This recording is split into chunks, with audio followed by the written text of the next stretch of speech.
Hello students. सो आज का topic है विलियम सिंथेसिस ऑफ ईथर। सो चलिए आज इस रिएक्शन को करते हैं। बहुत इंपॉर्टेंट रिएक्शन है आपके एग्जाम के लिए। So when alkyl halide is heated with sodium alkoxide to form an ether, this reaction is called Williamson synthesis. समझ गए बच्चों कि जब हम 1 डिग्री एल्काइल हैलाइड को सोडियम एल्कोक्साइड के साथ हीट करते हैं तो हमें क्या मिलता है? ईथर। और क्या निकल जाता है? सोडियम हैलाइड निकल जाता है। समझ गए? सो रिएक्शन देखिए क्या है। हमेशा आपने विलियमसन सिंथेसिस में जब ईथर बनाएंगे तब 1 डिग्री हैलाइड ही लेना है। आपने ये याद कर लेना है, ठीक है। जब हमने 1 डिग्री हैलाइड लिया और सोडियम एल्कोक्साइड लिया और हीट दी इस रिएक्शन में, तो क्या बन गया? ईथर बन गया। समझ गए? समझ गए? डाई एल्काइल ईथर बन गया और सोडियम हैलाइड बाहर निकल गया। अब चलिए आर की जगह हम कोई कार्बन चेन ले लेते हैं, ठीक है। हमने CH3 मिथाइल ले लिया। मिथाइल एल्काइल क्लोराइड बोल सकते हैं आप इसको, ठीक है। ठीक है, या आप इसको मिथाइल क्लोराइड बोल सकते हैं। एल्काइल मतलब आर से था पर हमने मिथाइल ले लिया तो हम इसको क्या बोलेंगे? Methyl chloride. समझ गए? फिर हमने जब सोडियम मिथॉक्साइड ले लिया और जब हीट की इस रिएक्शन को, तब क्या बन गया हमारे पास? Di methyl ether. समझ गए? क्या बन गया? Di methyl ether plus sodium chloride बाहर निकल गया। अब एक पॉइंट जो है वो आपने बहुत जरूरी है इस रिएक्शन का, जो आपने याद रखना है वो क्या है बच्चों? कि नोट डाला हुआ है और देखो मैंने, alkyl halide should be 1 degree, मतलब जो एल्काइल हैलाइड है वो 1 डिग्री ही होना चाहिए। इफ वी टेक 2 डिग्री और 3 degree halide then we will not get ether. अगर हम 2 डिग्री और 3 डिग्री लेंगे तो हमें ईथर नहीं मिलेगा, तो हमें क्या मिलेगी? एल्कीन मिलेगी। समझ गए? और we can say 2 degree 3 degree halide give alkene on elimination. समझ गए? और मैंने आपको एक रिएक्शन भी बताई हुई कि एल्कीन कैसे बनी, ठीक है। ये सोडियम मिथॉक्साइड लिया और 3 डिग्री जब एल्काइल हैलाइड लेंगे हम और इसको हीट करेंगे तो हमें क्या मिल जाएगी? एल्कीन मिल जाएगी। ठीक है बच्चों, समझ आ गई रिएक्शन? होप सो आपको ये समझ आया हो। चलिए अब आगे वाली रिएक्शन कर स्टूडेंट्स। सो अगली रिएक्शन है हुंस डाइकर रिएक्शन। सो बच्चों ये रिएक्शन है, इसमें silver salt of carboxylic acid जब Br2 के साथ in the presence of carbon tetrachloride के साथ रिएक्ट करता है तो हमें क्या मिल जाता है? एक ब्रोमो एल्काइल ब्रोमो मिल जाता है, ठीक है। इसको एल्काइल देन ब्रोमो करना, मैंने गलत लिख दिया, ब्रोमो एल्काइल नहीं, एल्काइल ब्रोमो मिल जाता है, ठीक है। और कार्बन डाइऑक्साइड निकल जाती है और AgBr निकल जाता है, ठीक है। अब चलिए बच्चों इसका मैकेनिज्म देखते हैं। मैकेनिज्म में क्या है? Silver salt of carboxylic acid है, जब इसको Br2 मॉलिक्यूल से रिएक्ट करते हैं तो क्या होता है बच्चों? देखिए ये सॉल्ट है ना, तो इसमें नेगेटिव और पॉजिटिव पोलर कंपाउंड है ये। समझ गए? तो अब इधर क्या होगा? इसमें ion dipole, ion induce dipole हो जाएगा इसमें, ठीक है। इनमें जो रिएक्शन होगी वो आयन इंड्यूस, ये वाला आयन इस मॉलिक्यूल में क्या कर देगा? जब ये आपस में अपने पास पास आएंगे तो क्या इसमें एक डाइपोल इंड्यूस कर देगा ये वाला आयन, ठीक है। इसीलिए इसमें पॉजिटिव और नेगेटिव लग जाएगा। और एक और बात आप ऐसा बोल सकते तो सर नहीं, तो आपका क्वेश्चन ये होना चाहिए था कि सर इस पे भी क्योंकि हैलोजन है तो इस पे भी नेगेटिव होना चाहिए था, ठीक है। तो इसका कारण क्या है? क्योंकि इलेक्ट्रोनेगेटिविटी तो दोनों की सेम है ना। समझ गए? क्योंकि दोनों इलेक्ट्रोनेगेटिव हो सकते हैं, फ्लोरीन क्लोरीन ब्रोमीन, आप इस वे से देखेंगे तो। समझ गए? तो आप देख सकते हैं यहाँ पे ये क्यों हुआ, यहाँ पे partial positive partial negative charge क्यों आया? क्योंकि इधर आयन इंड्यूस्ड डाइपोल मूवमेंट वाला कंसेप्ट लगा है यहाँ पे। इन आयंस ने यहाँ पे डाइपोल क्रिएट कर दिया। समझ गए? तो क्या हुआ? AgBr को लेके भाग गया और फिर क्या बन गया यहाँ पे? RC डबल बॉन्ड O और Br, ठीक है। ये वाला Br इधर ऑक्सीजन के साथ जुड़ गया। समझ गए बच्चों? पर बच्चों आप यहाँ इस मॉलिक्यूल में देख सकते हैं कि ऑक्सीजन पे भी लोन पेयर है और ब्रोमीन पे भी लोन पेयर है। समझ गए? तो ये इन दोनों एटम्स के जो लोन पेयर है आपस में क्या रिपल्शन क्रिएट करेंगे। समझ गया? अगर रिपल्शन क्रिएट करेंगे तो ये मॉलिक्यूल क्या हो जाएगा? अनस्टेबल। समझ गए? जब अनस्टेबल हो जाएगा तो ये इसमें होमोलिटिक क्लीवेज हो जाएगी, ये वाला बॉन्ड बराबर रूप से टूट जाएगा। एक बॉन्ड दो इलेक्ट्रॉन से एक बॉन्ड दो इलेक्ट्रॉन से मिलकर बना होता है। तो एक इलेक्ट्रॉन ऑक्सीजन ले लेगी और एक इलेक्ट्रॉन ब्रोमीन ले लेगी। समझ गए? और हमें हमें एक दो रेडिकल मिल जाएंगे, ठीक है, इन the presence of carbon tetra chloride. समझ गए? नॉन पोलर के मॉलिक्यूल की प्रेजेंस में। समझ गए? तो यहां से क्या होगा? यहां पे फिर होमोलिटिक क्लीवेज होगी तो R रेडिकल बन जाएगा और C double bond O radical, ये वाला रेडिकल और ये वाला रेडिकल ऑक्सीजन वाला मिलकर कार्बन डाइऑक्साइड बना के बाहर निकल जाएंगे और R रेडिकल और Br रेडिकल बच जाएंगे जो कि हमें एल्काइल ब्रोमाइड दे देंगे। समझ गए? समझ गए बच्चों? चलो अब आगे वाली रिएक्शंस करते हैं। आगे वाली रिएक्शन है हमारे पास सेंडमेयर रिएक्शन। समझ गए बच्चों? तो सेंडमेयर रिएक्शन क्या है? इस रिएक्शन में हम एनिलीन के थ्रू एराइल हैलाइड बनाते हैं, ठीक है। और एराइल हैलाइड कौन सा बनाते हैं? दो टाइप के एराइल हैलाइड बनते हैं, सिर्फ इसमें याद रखना, एक क्लोरीन वाला, एक ब्रोमीन वाला। समझ गए? चलो पढ़ते हैं इस रिएक्शन को।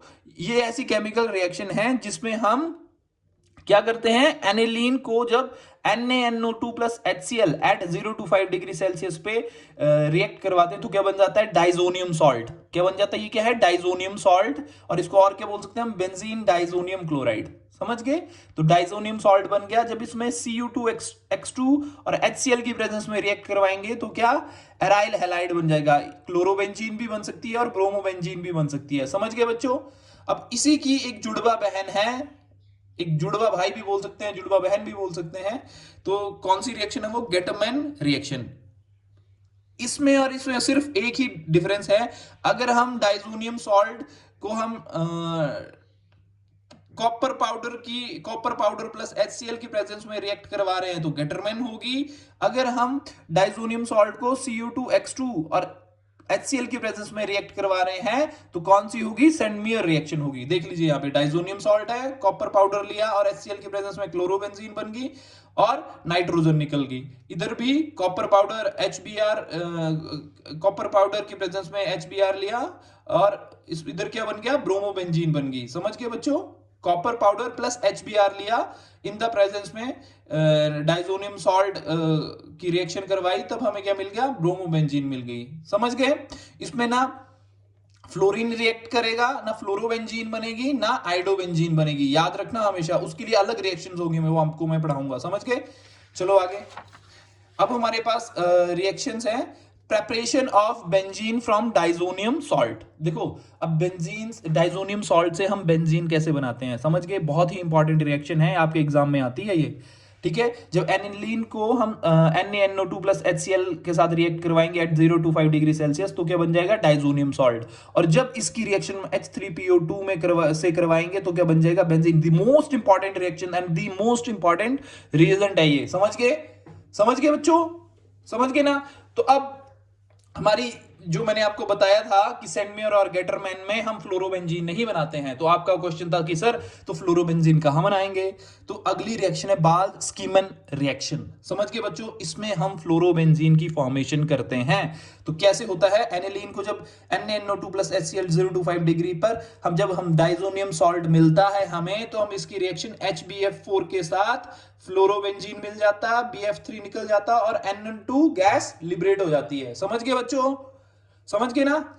अब चलिए आगे वाले रिएक्शन पे। ये दी मोस्ट इंपॉर्टेंट रिएक्शंस है बच्चों। ये एग्जाम में विदाउट एनी चेंज सीधे की सीधी ही रिएक्शन आपसे पूछ ली जाएंगी, ठीक है।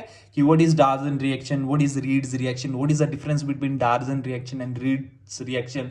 समझ गए? जब अल्कोहल की प्रेजेंस में थायोनाइल क्लोराइड के साथ in the presence of pyridine, ठीक है, अल्कोहल प्लस SOCl2 जब पिरिडीन की प्रेजेंस में रिएक्ट करते हैं तो क्या बनाते? अल्काइल क्लोराइड और SO2 बाहर निकल जाती और HCl भी बाहर निकल जाता है, ठीक है। SOCl2 को क्या बोलते हैं? Thionyl chloride. तो इसमें क्या फॉर्मेशन हो रही है? अल्काइल क्लोराइड की। समझ गए? समझ गए ना बच्चों?